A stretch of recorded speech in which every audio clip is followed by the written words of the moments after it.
Hello दोस्तों, आज के इस वीडियो में 3 महत्वपूर्ण प्रश्न बताने जा रहा हूं, जो इस प्रकार के प्रश्न group D, NTPC, ALP, SSC, bank एवं अन्य सभी परीक्षा में पूछे जाते हैं। तो वीडियो को अंत तक जरूर देखिएगा, बहुत ही मजा आने वाला। तो चलिए प्रश्न की ओर चलते हैं। देखिए प्रश्न है, ये 3 संख्या दिया गया है और तीनों का एचसीएफ कह रहा है, ये x है। तो x के अंकों का योग फल ज्ञात कीजिए। ध्यान से समझिए। सबसे पहले इस तीनों में से किसी दो का एचसीएफ निकाल लेते हैं, किसी दो का।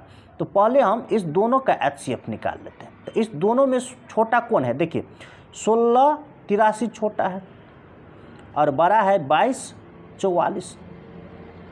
इसका एचसीएफ निकालिए।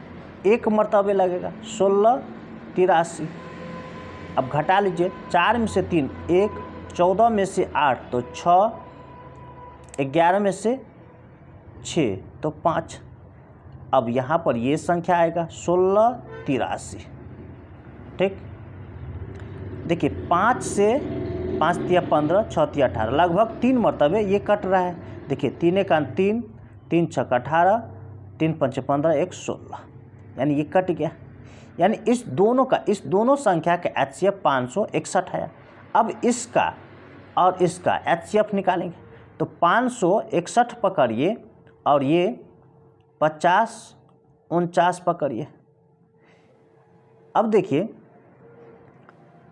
9 मरतबे ये लग जाएगा। तो 9 9 छक्के 54, 5 9 पंचे 45, 5 50, ये कट गया पूरा पूरा। इस तीनों का एचसीएफ कितना आया? देखिए ये आया एचसीएफ। ठीक, एचसीएफ बराबर हो गया आपका 561।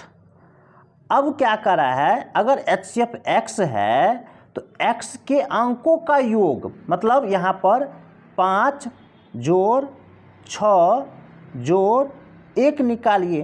तो 5 और 6 11 और 1 12, यानी इन सभी अंकों का योग कितना होगा? 12। ये आपका बी आंसर होगा। चलिए अगले प्रश्न की ओर चलते हैं। किसी व्यक्ति को एक कुर्सी इस मूल्य पर बेचने पर 27% का लाभ होता है। कुर्सी का क्रय मूल्य ज्ञात करना है। ध्यान से समझिए। यहाँ पर मान लेते हैं कुर्सी का क्रय मूल्य 100 रुपया है। ठीक, और सेलिंग प्राइस, देखिए 27% लाभ होता है तो सेलिंग प्राइस मतलब 100 में 27 जोड़ दीजिए तो 127 रुपया हो जाएगा सेलिंग प्राइस, यानी विक्रय मूल्य।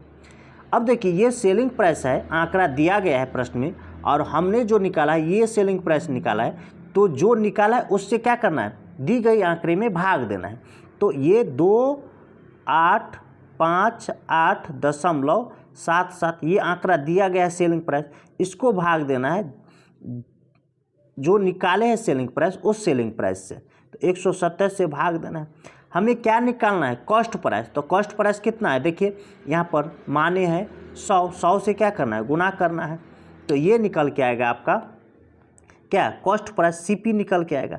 देखिए 2 अंक पीछे है दशमलव, मतलब ये हट जाएगा, दशमलव हट जाएगा, ये 100 कट गया।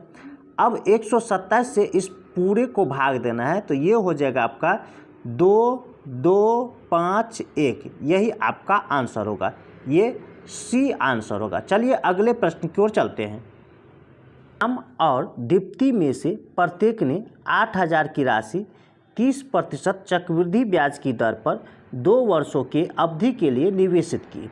राम के लिए ब्याज की गणना वार्षिक आधार पर की जाती है, जबकि दीप्ति के लिए ब्याज की गणना 8 मासिक चक्रवृद्धि आधार पर की जाती है। 2 वर्ष की अवधि के अंत में दीप्ति को ब्याज के रूप में राम की तुलना में कितनी राशि अधिक प्राप्त होगी?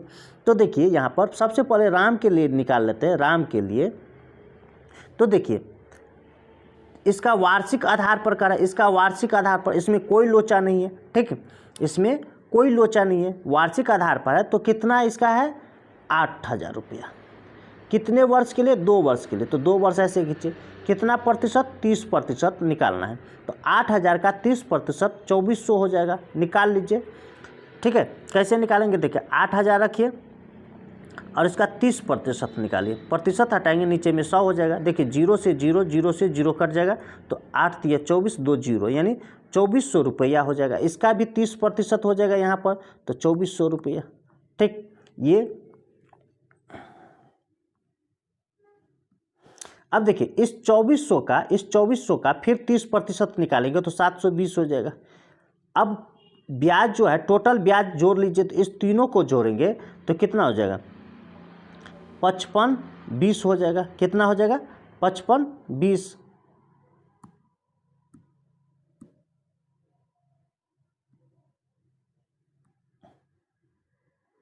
इस तीनों को जोड़ेंगे तो 55 20 हो जाएगा ये ब्याज। इतना याद रखिए। अब कह रहा है दीप्ति का, कितना दीप्ति का निकालना है तो यहाँ पर देखिए ये दीप्ति का निकालेंगे। ठीक है, दीप्ति का 8000 पर। तो सबसे पहले इसका समय जो है कितना, समय जो है 2 वर्ष है। 2 वर्ष में कितने बार ब्याज देगा, यहाँ इसका कर रहा है 8 मासिक कर रहा है, 8 मासिक। तो 1 वर्ष में 12 महीना होता है तो 12 को 8 से 8 महीना पर देगा तो 12 को 8 से क्या करना है भाग दीजिए। 12 को क्या करना है 8 से भाग दीजिए और इस 2 वर्ष को गुना कर दीजिए 12/8 से। तो देखिए 4 तिया 12, 4 दूना 8, 2 2 ये कट जाएगा बराबर 3, यानी 3 बार वह 2 वर्ष में 3 बार ब्याज देगा 8 महीना पर। देखिए ठीक, और दर आर बराबर 30% है। इस 30% को क्या करना है, ये जो निकाले हैं ये इसको उलट करके गुना कर दीजिए तो 8/12। ठीक, देखिए 4 दूना 8, 4 तिया 12, 3 से ये 10 मरतबे कट जाएगा तो 10 × 2 बराबर 20%। अब देखिए 3 बार ये ब्याज दे रहा है, 3 बार तो 3 बार ऐसे खींचिए 20% इसका निकालिए तो ये हो जाएगा 1600, यहाँ पर भी 1600, यहाँ पर भी 1600। ठीक, अब 1600 का फिर 20% निकालेंगे, 1600 का फिर 20%।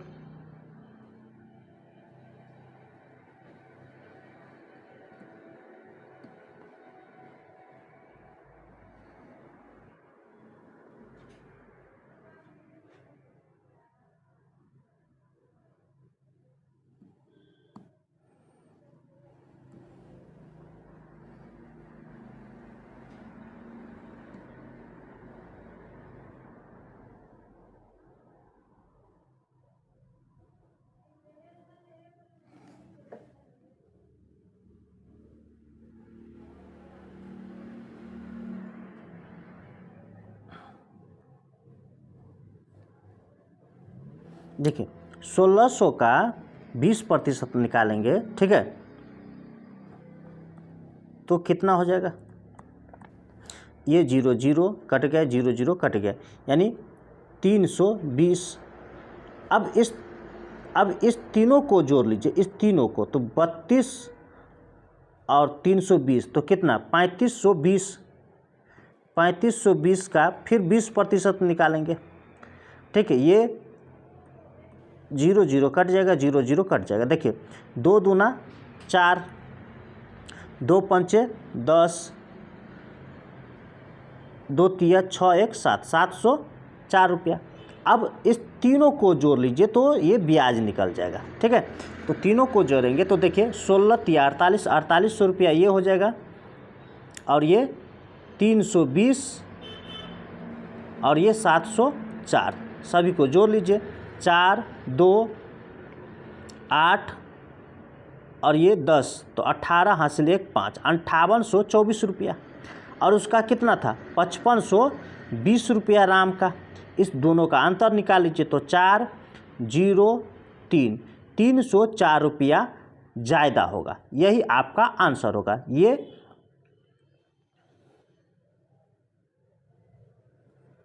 ये आपका डी आंसर होगा। इसी तरह का ट्रिक पाने के लिए हमारे चैनल को सब्सक्राइब कीजिए, लाइक कीजिए और अपने दोस्तों के साथ शेयर जरूर कीजिए। फिर मिलता है अगली वीडियो में, तब तक के लिए धन्यवाद।